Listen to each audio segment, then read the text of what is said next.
Assalamualaikum warahmatullahi wabarakatuh. Selamat pagi dan sejahtera anak sekalian bagi kita semua. Pada hari ini kita belajar di kelas 5, yaitu belajar tentang tematik. Tema 2, subtema 3, pembelajaran 1. Perhatikan gambar berikut. Nah, anak sekalian, ini gambar di hadapan kalian adalah gambar suasana cuaca yang sedang berkabut.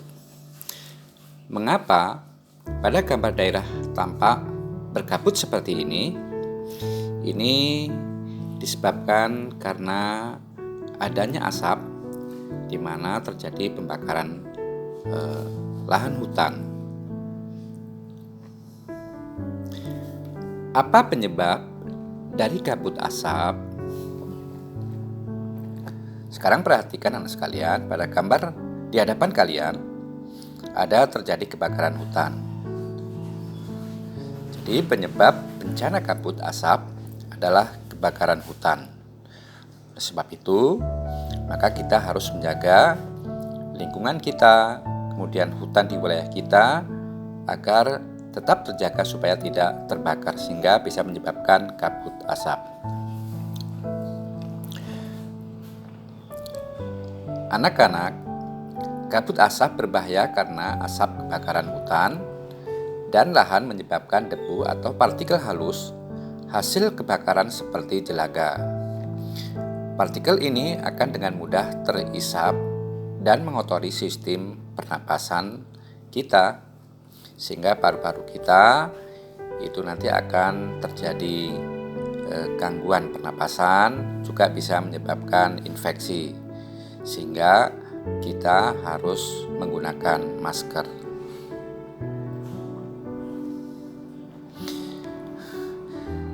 Bahaya kabut asap bagi kesehatan kita.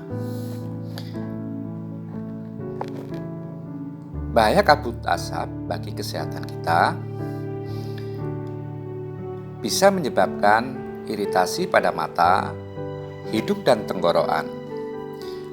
Yang kedua, menyebabkan reaksi alergi, peradangan, dan mungkin juga bisa menyebabkan infeksi. Selanjutnya, memperburuk penyakit asma dan penyakit paru-paru kronis lainnya seperti bronkitis yang kronik. Selanjutnya, bisa menyebabkan kemampuan kerja paru-paru berkurang dan menyebabkan seseorang mudah lelah dan mengalami kesulitan bernapas. Menyebabkan polusi pada air bersih, tanaman sayuran, buah-buahan, dan makanan yang tidak ditutup. Dan selanjutnya, memperburuk kondisi lingkungan sehingga infeksi saluran pernapasan akut atau ISPA akan mudah terjadi. Oleh sebab itu, anak sekalian, untuk menjaga kesehatan kita, maka kita harus menjaga lingkungan kita agar tidak terjadi kebakaran, sehingga kebakaran itu bisa menimbulkan asap, dan asap itulah yang nanti akan menyebabkan gangguan-gangguan penyakit yang ada pada sistem pernapasan kita, mulai dari hidung, tenggorokan, dan paru-paru.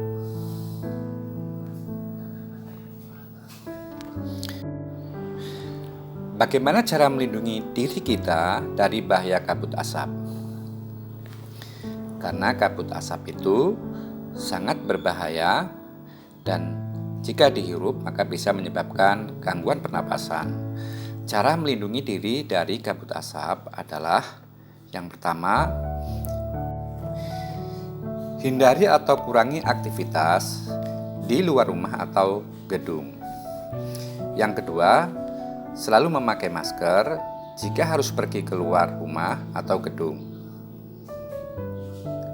Yang ketiga, minumlah air putih lebih banyak dan lebih sering agar debu atau partikel halus yang menempel pada tenggorokan akan larut dan masuk ke dalam pencernaan sehingga ikut terbuang bersama kotoran.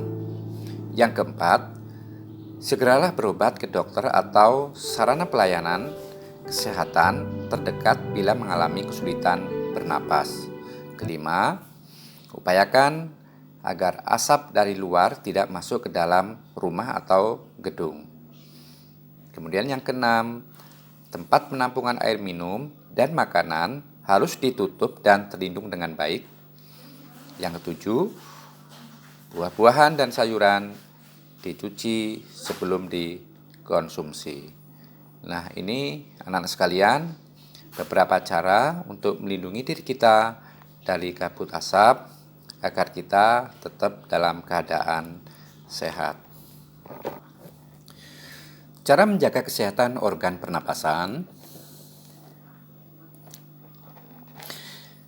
Yang pertama adalah menggunakan masker saat berada di daerah yang mengalami pencemaran udara. Selanjutnya menjaga kesehatan dan kebersihan lingkungan rumah kita. Menanam pohon di lingkungan sekitar kita supaya pohon bisa menjadi filter kotoran-kotoran atau pencemaran udara. Sekarang menemukan informasi dari teks. Nah, anak sekalian, beberapa hari yang lalu kita sudah belajar yaitu tentang menemukan informasi dari teks dengan menggunakan pertanyaan apa, di mana, kapan, siapa, mengapa, dan bagaimana. Apa? Apa yaitu untuk mengetahui informasi tentang suatu hal atau benda. Di mana itu untuk mengetahui informasi tempat. Kapan itu untuk mengetahui informasi waktu. Siapa itu untuk mengetahui informasi pelaku atau tokoh. Mengapa mengetahui informasi alasan suatu hal. Kemudian pertanyaan bagaimana mengetahui informasi tentang proses atau penjelasan sesuatu. Nah, anak sekalian, demikian yang dapat Pak Guru sampaikan. Terima kasih. Pak Guru ucapkan Assalamualaikum warahmatullahi wabarakatuh.